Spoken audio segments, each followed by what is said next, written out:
Hello everyone, welcome back. आज हम discuss करेंगे कि कॉस्ट शीट क्या होती है, कॉस्ट शीट के ऑब्जेक्टिव्स क्या होते हैं और कॉस्ट शीट के एलिमेंट्स क्या होते हैं। इनको हम कंपोनेंट्स ऑफ कॉस्ट भी बोलते हैं। So let's start the video. पहले समझते हैं कि कॉस्ट शीट का मतलब क्या होता है। तो देखिए, जब मैंने आपके साथ कॉस्ट अकाउंटिंग डिस्कस किया था तो वहाँ पे हमने देखा था कि कॉस्ट अकाउंटिंग करने के पीछे हमारा जो बेसिक पर्पस होता है वो होता है कि जो भी प्रोडक्ट या जो भी सर्विसेज हम अपने कस्टमर्स को प्रोवाइड करते हैं उसकी कॉस्ट को डिटरमिन करना।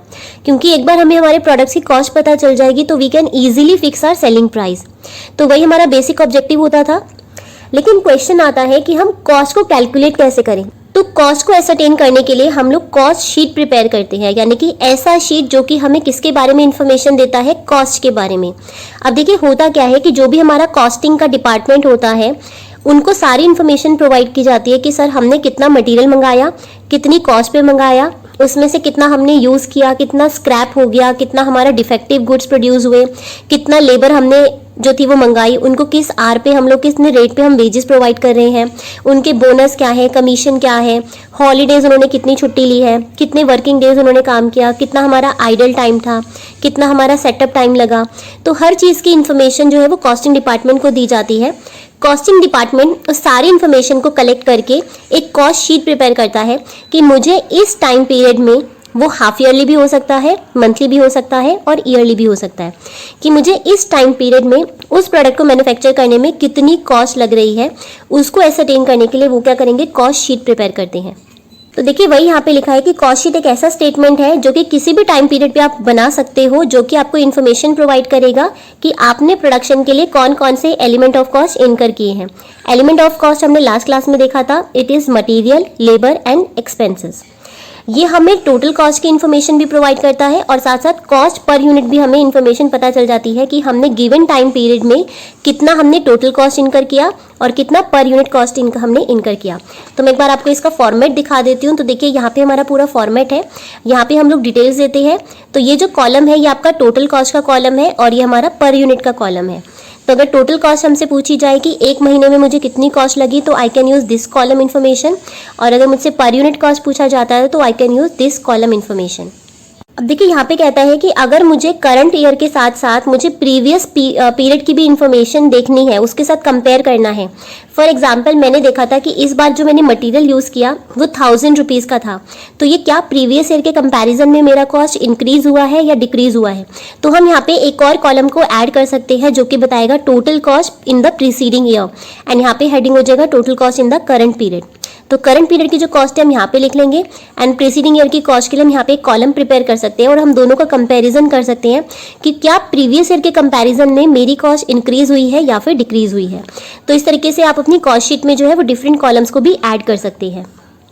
कॉस्ट शीट जो है वो किसी भी टाइम के लिए प्रिपेयर कर सकते हो। ये मंथली भी हो सकती है, क्वार्टरली भी हो सकती है, ईयरली भी हो सकती है या फिर हाफ ईयरली भी आप प्रिपेयर कर सकते हो। जो भी डेटा यहाँ पे हम कॉस्ट शीट में डालते हैं वो यहाँ पे बहुत सारे सोर्सेज से कलेक्ट किया जाता है and which have been written in the cost account. तो जैसा मैंने बोला कि कॉस्ट अकाउंट्स में हम सारी डिटेल अपने पास रखते हैं और इन डिटेल्स को हम पीरियोडिक वे में जो है उसे कॉस्ट शीट में एंटर करते हैं।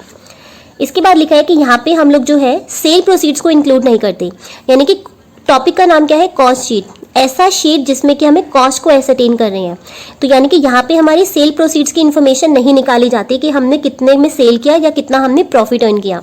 अगर आपको प्रॉफिट भी कैलकुलेट करना है और आपने सेल प्रोसीड भी दिखानी है तो फिर जो आप स्टेटमेंट प्रिपेयर करोगे उसका नाम क्या दोगे, statement of cost and profit. तो अगर आप कॉस्ट शीट प्रिपेयर करने के लिए आता है तो आपने सिर्फ कॉस्ट को एसरटेन करना है। लेकिन अगर पूछा जाए कि सेल्स प्रोसीड कितनी होंगी या फिर प्रॉफिट हमने कितना अर्न किया ड्यूरिंग द ईयर, तो फिर आप उसका स्टेटमेंट का नाम क्या दोगे, statement of cost and profit. अब बात करते हैं objectives of preparing a cost sheet, कि जब हम कॉस्ट शीट प्रिपेयर करते हैं तो उसके पीछे के ऑब्जेक्टिव्स क्या हैं। तो देखिए, कॉस्ट शीट प्रिपेयर करने का सबसे बेसिक ऑब्जेक्टिव क्या है कि हमें कॉस्ट को एसरटेन करना है कि हमारी कॉस्ट कितनी लग रही है। तो यही हमारा सबसे पहला ऑब्जेक्टिव हो जाएगा कि हमारी प्रोडक्ट की पर यूनिट कॉस्ट और टोटल कॉस्ट को एसरटेन करना ही हमारा क्या है, ऑब्जेक्टिव है कॉस्ट शीट को बनाने का। तो देखिए, जो ऑब्जेक्टिव्स हमने कॉस्ट अकाउंटिंग के करे थे वही सारे ऑब्जेक्टिव्स क्या है, वही हमारे कॉस्ट शीट के भी ऑब्जेक्टिव्स हैं। अगर आपको कॉस्ट पता चल जाएगी तो आप सेलिंग प्राइस फिक्स कर सकते हो, तो आप पर यूनिट के हिसाब से सेलिंग प्राइस बता सकते हो। अगर आपकी जो पर यूनिट कॉस्ट है वो 8 रुपीज़ है तो आप इजीली कह सकते हो कि मुझे सेलिंग प्राइस कितना फिक्स करना है। उसके बाद है मैनेजमेंट जो है वो कंपैरेटिव स्टडी भी कंडक्ट कर सकती है कि मैंने करंट कॉस्ट कितनी थी और प्रीवियस ईयर की कॉस्ट कितनी थी। तो जैसा मैंने आपको बोला कि आप एक कॉलम ऐड कर सकते हैं कि प्रीवियस ईयर में मटेरियल हमने कितने का यूज़ किया था और इस साल में हमने मटेरियल कितने का यूज़ किया। तो इससे आप कंपैरिजन भी कर सकते हो प्रीवियस ईयर का करंट ईयर के साथ। After the comparison management corrective actions भी ले सकती है। तो अगर मैनेजमेंट को लग रहा है कि लेबर कॉस्ट बहुत ज़्यादा है या लेबर कॉस्ट कम हो गई, तो वो उनके पीछे रीजंस भी फाइंड आउट कर सकती है और करेक्टिव मेजर्स को भी अंडरटेक कर सकती है। नेक्स्ट है कि कॉस्ट शीट मैनेजमेंट को हेल्प करती है सुटेबल प्रोडक्शन पॉलिसी फॉर्मुलेट करने में। तो मैनेजमेंट अपनी पॉलिसीज़ को भी फॉर्मुलेट कर सकती है कॉस्ट शीट की हेल्प से। नेक्स्ट है कि कॉस्ट शीट जो है वो हमें जब कॉस्ट की इन्फॉर्मेशन प्रोवाइड कर देगी तो इजीली हम लोग टेंडर्स के लिए प्राइस कोट कर सकते हैं। अगर मुझे पता है कि मेरी जो कॉस्ट लग रही है किसी प्रोडक्ट को मैन्युफैक्चर करने में वो 10 रुपीज़ लग रही है, तो अगर मुझे कॉस्ट पता है तो मैं लीस्ट जितना पॉसिबल प्राइस हो सकता है वो मैं कोट कर सकती हूँ अपने टेंडर्स में। तो मेरे पास रेडीली इन्फॉर्मेशन अवेलेबल रहेगा। उसके बाद है कि मैनेजमेंट को सुटेबल इन्फॉर्मेशन प्रोवाइड करता है जिससे कि मैनेजमेंट कंट्रोल कर सकती है। अब आपको पता है कि हम लोग कॉस्ट को डिटरमिन करना तो बेसिक ऑब्जेक्टिव है, लेकिन जब हमारी कॉस्ट हमें पता चल गई, अगर मुझे पता चला कि ये पेन को प्रोड्यूस करने में मेरी 8 रुपीज़ की कॉस्ट लग रही है, तो क्या मेरा बस यही ऑब्जेक्टिव है कि मैं इसकी कॉस्ट को एसरटेन करूं, बल्कि इसके आगे भी हमारे ऑब्जेक्टिव्स होते हैं कि जब मुझे पता चला कि ये पेन 8 रुपीज़ की कॉस्ट कर रहा है तो क्यों ना मैं इस कॉस्ट को थोड़ा रिड्यूस करूं ताकि मेरा प्रॉफिट मार्जिन इंक्रीज हो सके। तो हम क्या करते हैं कि हम नेसेसरी स्टेप्स लेते हैं ताकि हमारी कॉस्ट जो है वो कंट्रोल भी हो सके और कॉस्ट को रिड्यूस किया जा सके। तो यहाँ पे लिखा है कि मैनेजमेंट को काफ़ी सारी इन्फॉर्मेशन मिल जाती है ताकि मैनेजमेंट कंट्रोल कर सके।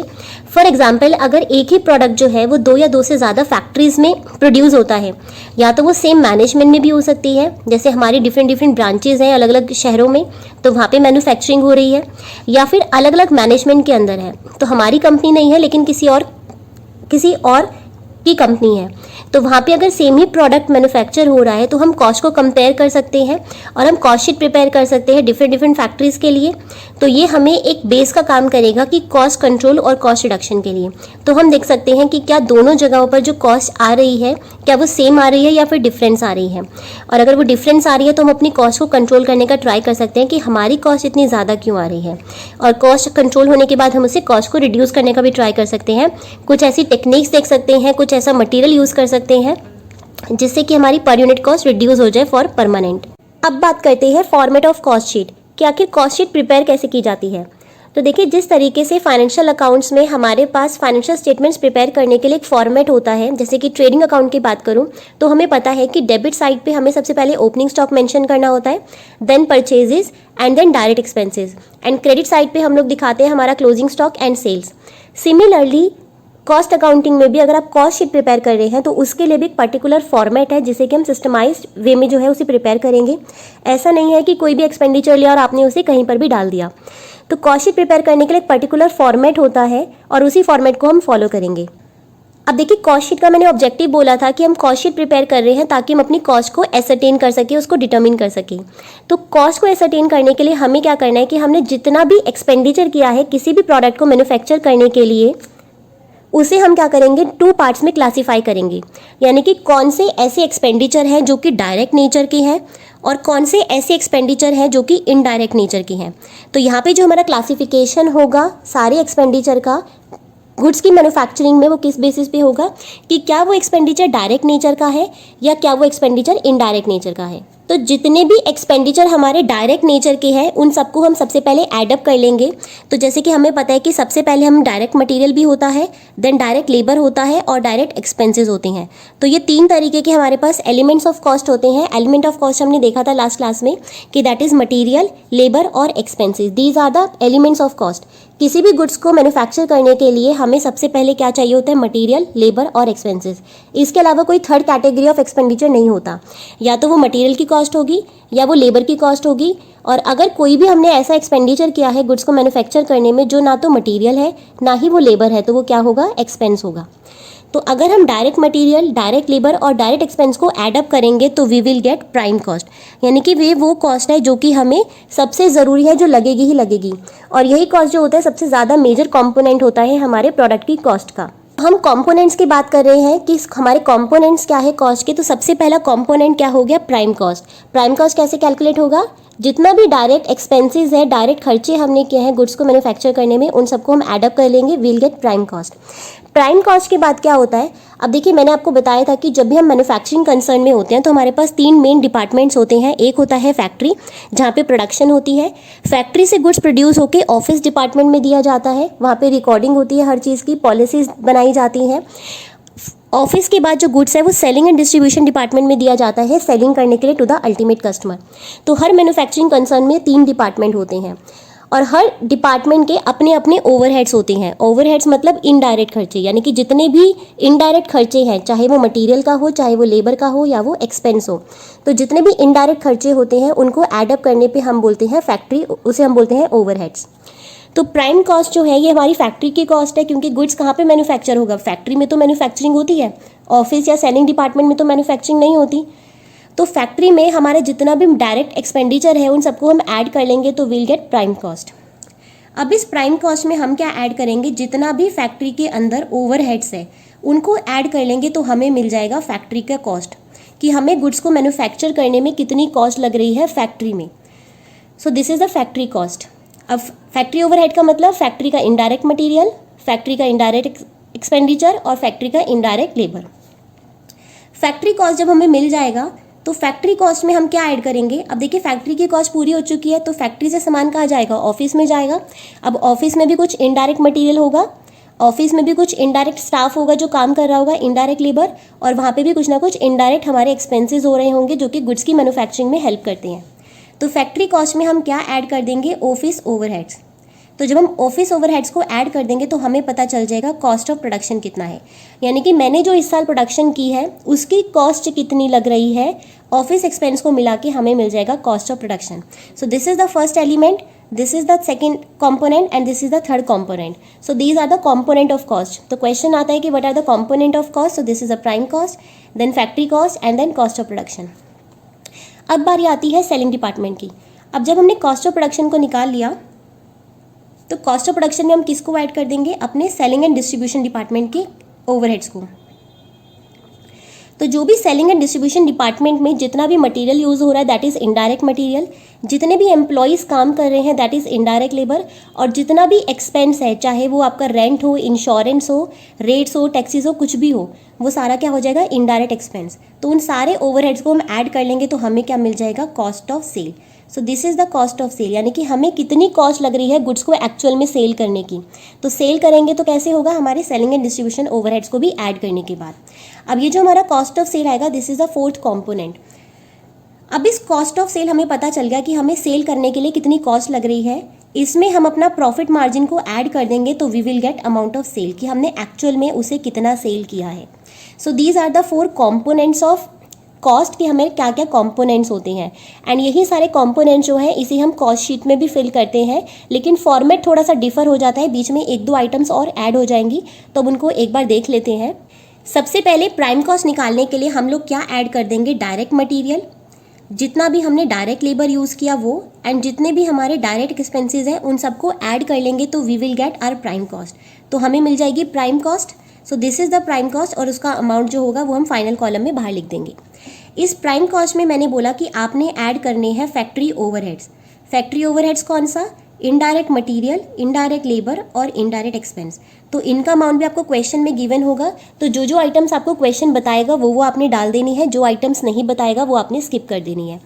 तो जो अगर मटेरियल, लेबर और एक्सपेंस को हम ऐड करेंगे प्राइम कॉस्ट में तो हमें क्या मिलेगा, फैक्ट्री कॉस्ट, कि हमारी फैक्ट्री की कॉस्ट कितनी लग रही है। So this is our factory cost. लेकिन क्या फैक्ट्री में हमेशा जितना भी सामान हम डालते हैं क्या वो पूरा मैन्युफैक्चर हो जाता है, द आंसर इज़ नो। कुछ सामान ऐसा होता है जो प्रोडक्शन में डालना शुरू तो किया हमने लेकिन उसकी कंप्लीशन नहीं हुई, वो अभी फिनिश नहीं हुआ उसके ऊपर काम। जैसे कि अगर मैं फर्नीचर का एग्जांपल लूँ तो मैंने एक टेबल बनाते हैं हम लोग, टेबल बनाने के लिए मैंने लकड़ी वगैरह काट तो ली है, मैंने मटेरियल डाल दिया, मैंने थोड़ा सा लेबर डाल दिया, एक्सपेंस डाल दिया, लेकिन अभी उसके ऊपर काम कंप्लीट नहीं हुआ। तो मैंने सिर्फ अभी उसकी कटिंग वगैरह की है, अभी उसको कील से ठोकना है, उसके ऊपर फिनिशिंग देनी है, उसके ऊपर सारा उस पर प्लाई चिपकानी है। तो वो सामान जिसके ऊपर काम तो शुरू हो चुका है लेकिन अभी तक कंप्लीट नहीं हुआ उसे हम बोलते हैं वर्क इन प्रोग्रेस। ऐसा काम जो कब स्टार्ट हो गया है लेकिन अभी तक कंप्लीट नहीं हुआ। तो ये भी तो हमारा सामान कहाँ पे होगा, क्या ये सामान हमारा ऑफिस में होगा, नहीं। क्या ये सेलिंग एंड डिस्ट्रीब्यूशन में होगा, नहीं। ये सारा सामान हमारा फैक्ट्री में ही रखा होगा कि जब अगला महीना स्टार्ट होगा तो हम इसी के ऊपर सबसे पहले काम करेंगे। तो जो पिछले मंथ का हमारे पास ओपनिंग स्टॉक रह गया था, जो पिछले महीने का हमारे पास कुछ सामान रह गया था। फॉर एग्जाम्पल ये टेबल है, इस टेबल के ऊपर मैंने 1000 रुपये का एक्सपेंडिचर कर चुकी हूँ, मटेरियल थोड़ा सा लगा है, लेबर लगी है और एक्सपेंडिचर लगा है, तो ये मेरा वर्क इन प्रोग्रेस है। तो ये पिछले महीने बच गया था, तो क्या मैं इसको ऐसा ही छोड़ दूँ? तो पहले लेबर क्या करेगी, जो पिछले महीने का काम अधूरा छूट गया था वो इसे इस महीने कंप्लीट करेगी। तो वो क्या करेगी, इस ओपनिंग स्टॉक को क्या करेगी, यहाँ पर पूरा करेगी। तो हम क्या कर देंगे, इस फैक्ट्री कॉस्ट में ऐड कर देंगे ओपनिंग स्टॉक किसका, WIP का, यानी कि वो काम जो हमने पिछले महीने अधूरा छोड़ दिया था वो हम इस महीने पूरा करेंगे। तो WIP का ओपनिंग स्टॉक ऐड हो जाएगा। और कुछ काम ऐसा होगा जो हमने शुरू तो किया था इस महीने लेकिन हम कंप्लीट नहीं कर पाए। तो जैसे कि अगर मैं दूसरे फर्नीचर की बात करूं तो दूसरा फर्नीचर था जिसके ऊपर मैंने मटेरियल डाला, लेबर डाली और एक्सपेंस डाले, लेकिन काम कंप्लीट नहीं हो पाया, महीना ख़त्म हो गया, हमारा टाइम पीरियड ख़त्म हो गया, तो उसके ऊपर मैंने सिर्फ 550 रुपीज़ का काम शुरू किया था। तो जो 550 की कॉस्ट है वो इसकी तो कॉस्ट नहीं है ना, क्योंकि वो तो पूरा ही नहीं हुआ। तो हम क्या करेंगे, उस 560 को लेस कर देंगे यहाँ पर और उसका नाम आ जाएगा क्लोजिंग स्टॉक ऑफ WIP। तो यानी कि जो भी पिछले महीने का आपके पास या पिछले टाइम पीरियड का ओपनिंग स्टॉक बच गया था उसके ऊपर इस साल काम करेंगे तो उसके भी खर्चे ऐड होंगे और वो खर्चे माइनस हो जाएंगे जिसको हमने काम कंप्लीट ही नहीं किया, क्योंकि ये अगले टाइम पीरियड में हमारा एक्सपेंस बनेगा, इस बार पूरा ही नहीं हो पाया। तो इसको ऐड और इसको लेस करने के बाद जो हमें मिलेगा that is my net work cost. Work cost भी कह सकते हो आप इसे, या फिर आप इसे फैक्ट्री कॉस्ट भी कह सकते हो। तो हम इसे दोनों चीज़ें कह सकते हैं, वर्क कॉस्ट भी और फैक्ट्री कॉस्ट भी। फैक्ट्री के बाद हमारा सामान कहाँ जाता है, हमारा सामान जाता है ऑफिस में। तो हमारे पास ऑफिस के कुछ खर्चे होंगे, तो ऑफिस के जितने भी ओवरहेड्स हैं उन सबको हम ऐड कर देंगे। तो हमें क्या मिलेगा, कॉस्ट ऑफ प्रोडक्शन, यानी कि हमारी प्रोडक्शन करने की कितनी कॉस्ट आ रही है। तो जो भी हमारी कॉस्ट ऑफ प्रोडक्शन होगी उसे हमें कॉस्ट ऑफ प्रोडक्शन मिल जाएगा कि हमने प्रोडक्शन करने का कितना लिया। लेकिन ऑफिस में क्या हमारे पास सिर्फ इसी साल का गुड्स प्रोड्यूस होता है? नहीं, कुछ सामान ऐसा होता है जो हमने पिछले महीने या पिछले टाइम पीरियड में बनाना तो शुरू किया था, बन के रेडी तो हो गया था लेकिन वो सेल नहीं हो पाया। तो वो सेल नहीं हुआ तो क्या बचेगा हमारे पास, इस टाइम पीरियड के लिए वो ओपनिंग स्टॉक हो जाएगा। तो हम क्या करेंगे, ये तो मेरी करंट कॉस्ट है जो मैंने अभी अभी इनकर की है प्रोडक्शन करने में, न्यू प्रोडक्शन करने में, लेकिन जो सामान मेरा पिछले टाइम पीरियड में बन के तैयार हो गया था वो मैं इस साल भी तो सेल करूँगी ना। तो हम क्या करेंगे, उसमें ऐड कर देंगे opening stock of finish goods. तो जो भी फिनिश गुड है उसको हम इस टाइम पीरियड में ऐड कर देंगे। तो हमें क्या पता चल जाएगा, cost of goods available for sale, यानी कि उन गुड्स की कॉस्ट जो कि सेल के लिए अवेलेबल है, अवेलेबल फॉर सेल।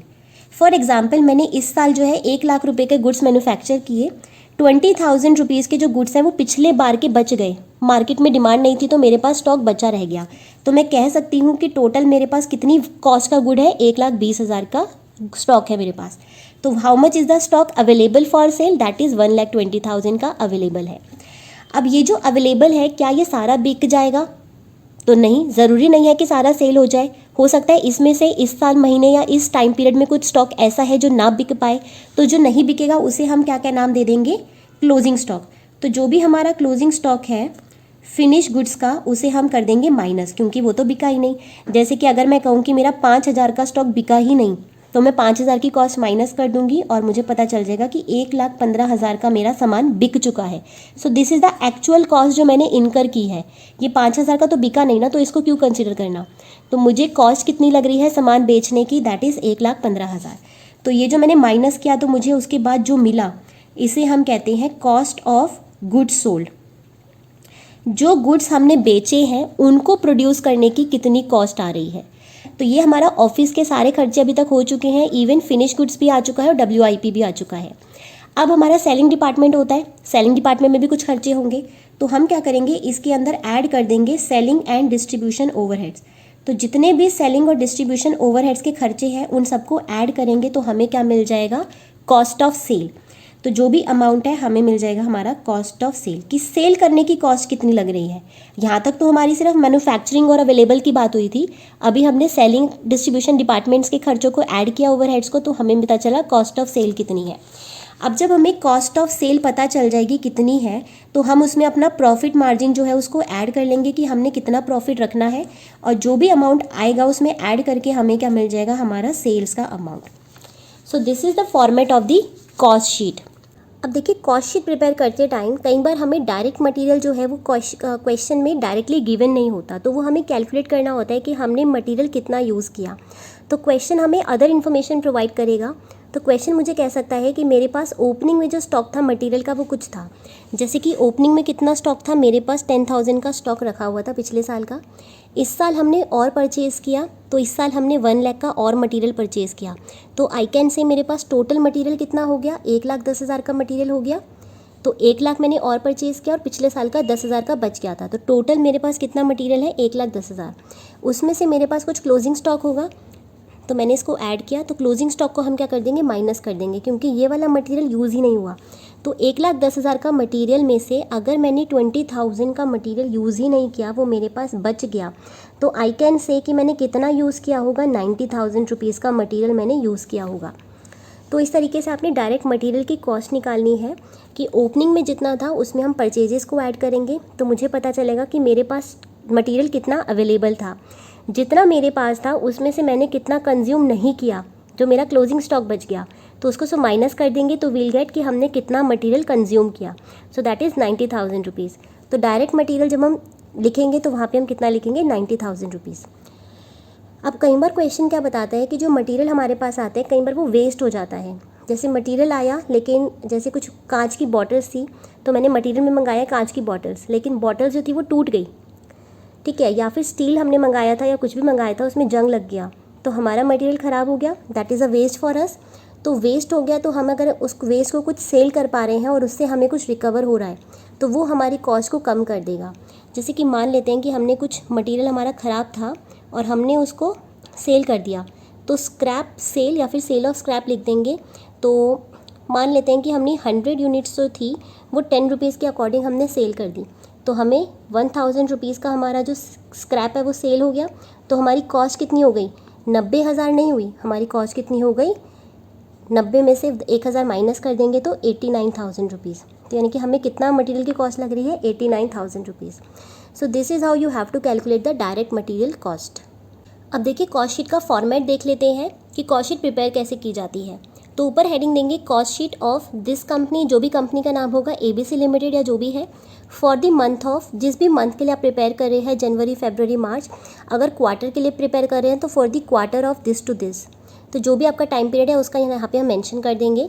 उसके बाद यहाँ पे हमें लिखना है पर्टिकुलर्स, डिटेल्स, ये कॉलम है टोटल कॉस्ट का, और अगर आपने पर यूनिट भी कैलकुलेट करना है तो एक और कॉलम ऐड कर देंगे, कॉस्ट पर यूनिट।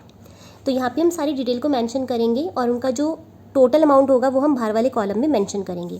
तो सबसे पहले हम प्राइम कॉस्ट कैलकुलेट करते हैं। प्राइम कॉस्ट के लिए हमें क्या चाहिए, डायरेक्ट मटेरियल, डायरेक्ट लेबर और डायरेक्ट एक्सपेंसेस। तो डायरेक्ट मटेरियल हम लोग लिखेंगे, लेकिन अगर क्वेश्चन में आपको डायरेक्ट मटेरियल नहीं गिवन है तो सबसे पहले क्या लिखोगे, ओपनिंग स्टॉक। ओपनिंग स्टॉक में हम परचेजेस को ऐड कर देंगे और उसमें हम ऐड कर देंगे कैरेज इनवर्ड, यानी कि मटेरियल को लाने के लिए प्लेस ऑफ बिजनेस तक अगर आपने कोई खर्चा पे किया है ट्रांसपोर्ट का, तो वो भी ऐड हो जाएगा हमारे मटेरियल की कॉस्ट में। सो this is opening stock plus purchases minus closing stock. तो जो भी क्लोजिंग स्टॉक है वो हमारा माइनस हो जाएगा, तो we'll get cost of material consume. तो कॉस्ट ऑफ मटेरियल कंज्यूम कितना आ जाएगा हमारे पास, यहाँ पे आ गया कॉस्ट ऑफ मटेरियल कंज्यूम। उसके बाद direct labour and direct expenses. तो direct labour and direct expenses, इन तीनों को हम ऐड करेंगे तो हमें मिल जाएगा हमारा प्राइम कॉस्ट कितना लग रहा है टोटल। उसके बाद हमारे पास होते हैं फैक्ट्री ओवरहेड्स को हमें ऐड करना होता है, क्योंकि मैंने बोला था सबसे पहले हम फैक्ट्री के सारे खर्चे ऐड करेंगे। तो फैक्ट्री में होने वाले सारे overheads in terms of indirect material, indirect labour और इनडायरेक्ट एक्सपेंसेस, तो ये सारे इनडायरेक्ट एक्सपेंसेस हैं, इन सबको ऐड करेंगे। सबको अमाउंट यहाँ पे लिखा, इन सबको हमने ऐड कर दिया। ऐड करने के बाद यहाँ पे लिखा हुआ है सेल ऑफ स्क्रैप। कई बार क्या होता है कि जो भी हमने डायरेक्ट इनडायरेक्ट मटेरियल डाला होता है, अगर वो कोई वेस्ट हो जाता है, पीछे मैंने वेस्ट यहाँ की बात की थी, लेकिन अगर हमारा मटेरियल प्रोसेस में जाने के बाद वो ख़राब हो जाता है, जैसे कि मैंने शर्ट्स मैन्युफैक्चर किया, शर्ट्स की मैन्युफैक्चरिंग में क्या हुआ, जो साइज़ था वो बहुत छोटा कट हो गया, जिसकी मार्केट में कोई ख़रीदने वाला नहीं है, तो वो मेरे लिए एक स्क्रैप है, क्योंकि अब उसका कोई कस्टमर तो है नहीं खरीदने वाला, तो मुझे उसे रद्दी के कपड़ों के भाव पे बेचना पड़ेगा, तो वो मेरे लिए क्या हो जाएगा, सेल ऑफ स्क्रैप। तो अगर आपका कोई भी मटेरियल प्रोसेस में जा चुका है और प्रोसेस में ख़राब हो जाता है तो हम उसे स्क्रैप बोलते हैं। तो यहाँ पे अगर कोई भी मटेरियल आपका ख़राब हो गया और उसको सेल करने पे आपको कोई भी अमाउंट रियलाइज़ हो रहा है, तो वो हम अपनी कॉस्ट में से माइनस कर देंगे, सेल ऑफ स्क्रैप। तो जितने का भी आपने सेल किया होगा वो अमाउंट माइनस हो जाएगा और हमें पता चलेगा कि हमारा टोटल फैक्ट्री का ओवरहेड्स कितना है। तो प्राइम कॉस्ट में फैक्ट्री ओवरहेड्स को ऐड करेंगे तो हमें क्या मिल जाएगा, हमारा gross work cost. So this is gross factory cost. So this is gross factory cost. अब देखो ये तो वो फैक्ट्री कॉस्ट है जो मैंने इस साल इनकर की, यानी कि गुड्स को प्रोडक्शन में मैंने कितना इनकर किया। लेकिन कई बार क्या होता है कि हमारे पास वर्क इन प्रोग्रेस भी होता है। वर्क इन प्रोग्रेस मतलब ऐसा काम जिस पे प्रोडक्शन तो स्टार्ट हो गई है, मैन्युफैक्चरिंग स्टार्ट हो गई है, लेकिन अभी तक कंप्लीट नहीं हुआ। तो मैंने जैसे फर्नीचर बना रही थी, तो फर्नीचर बनाना तो स्टार्ट किया मैंने टेबल, लेकिन टेबल अभी तक कंप्लीट नहीं हुई और मेरा मंथ एंड हो गया।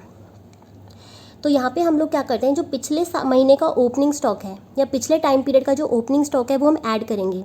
तो देखो पिछले साल का अगर मैंने थोड़ा सा फर्नीचर बना के छोड़ दिया था तो क्या मैं उसको अधूरा छोड़ दूँगी? नहीं, सबसे पहले हम उसी पे काम पूरा करेंगे। तो उसके ऊपर भी तो कोई ना कोई खर्चा हम लोग करेंगे ना। तो उस पिछले साल के ओपनिंग स्टॉक को हम क्या कर देंगे, ऐड कर देंगे इस साल। तो वो यहाँ पे ऐड हो जाएगा। और जो क्लोजिंग, जो वर्किंग प्रोग्रेस है, जो उसके ऊपर काम नहीं कंप्लीट हो पाया, तो हमने कुछ ना कुछ एक्सपेंसेस तो इनकर किया लेकिन अभी तक काम कंप्लीट नहीं हुआ, तो वो इस साल की कॉस्ट तो नहीं है, वो अगले टाइम पीरियड की कॉस्ट होगी। तो पिछले साल का ओपनिंग स्टॉक इस बार ऐड हो जाएगा और इस साल का क्लोजिंग स्टॉक माइनस हो जाएगा। जैसे कि हमने मटेरियल में हमने किया था, तो ओपनिंग स्टॉक ऐड किया था और क्लोजिंग स्टॉक माइनस किया था। सिमिलरली हम लोग WIP का भी ओपनिंग स्टॉक ऐड कर देंगे एंड क्लोजिंग स्टॉक को माइनस कर देंगे। तो we will get net factory cost, कि मुझे टोटल फैक्ट्री में कितनी कॉस्ट लग रही है। फैक्ट्री के बाद हमारे पास ऑफिस ओवरहेड आता है। तो आपके बाद आएगा ऑफिस एंड एडमिनिस्ट्रेशन ओवरहेड्स। तो ये सारे हमें गिवन है, उनके indirect expenses, indirect material, indirect labour. तो जो जो एक्सपेंडिचर हमें गिवन है उन सब की क्वेश्चन के अकॉर्डिंग लिस्ट बना लेंगे और उन सब का अमाउंट हम यहाँ पे कॉलम में ऐड कर देंगे। तो जितना भी अमाउंट आएगा उन सबको ऐड करके हम यहाँ लिख देंगे, this is our office overhead. तो फैक्ट्री कॉस्ट में हम लोग ऑफिस ओवरहेड को ऐड करेंगे तो I will get cost of production, यानी कि प्रोड्यूस करने की मेरी कितनी कॉस्ट लग रही है। अगर आपको याद हो तो this is the cost of manufacturing the goods. तो इस साल मैंने जो गुड्स मैन्युफैक्चर किए हैं उनकी कॉस्ट कितनी लग रही है। इसमें हमें क्या ऐड करना होता है, पिछले साल का ओपनिंग स्टॉक या पिछले टाइम पीरियड का ओपनिंग स्टॉक। तो जो ओपनिंग फिनिश गुड्स हैं उनको हम ऐड कर देंगे इस वाले के अंदर। तो हमें क्या मिलेगा, याद होगा अगर आपको, so it is the cost of goods available for sale, यानी कि उन गुड्स की कॉस्ट है जो कि सेल के लिए अवेलेबल है।